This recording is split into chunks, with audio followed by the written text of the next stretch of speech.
नरसिंह अवतार हा विष्णूंच्या दशावतारांपैकी चौथा अवतार असून हिरण्यकश्यपू या राक्षसाच्या संहारासाठी देवांच्या विनंतीवरून विष्णूंनी हा अवतार घेतला. वैशाख शुद्ध चतुर्दशीला भगवान श्री विष्णूंचा नरसिंह अवतार प्रकट झाला म्हणून ही तिथी नरसिंह जयंती म्हणून साजरी करतात.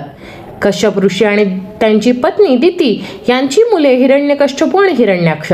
त्यातील हिरण्याक्षाचा वध श्री विष्णूंनी वराह अवतार घेऊन केला.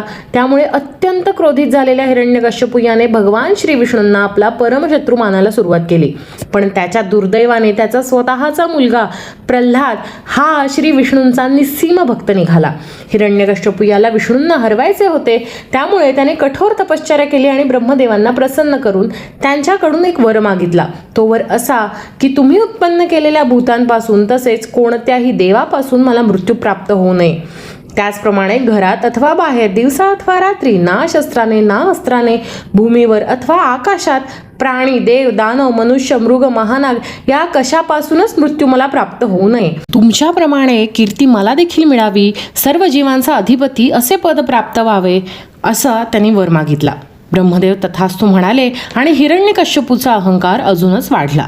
या वराचा मान राखत भगवान श्री विष्णूंनी अर्धे नर आणि अर्धे सिंह म्हणजे शरीर मनुष्याचे आणि मुख सिंहाचे असे रूप धारण करून नरसिंह अवतार घेतला. हिरण्यकश्यपूला ना दिवसा ना रात्री तर सायंकाळी, न घरात न बाहेर तर उंबऱ्यावर, ना भूमीवर ना आकाशात तर आपल्या मांडीवर झोपवून आपल्या नखांच्या साह्याने त्याचे पोट फाडून त्याचा वध केला.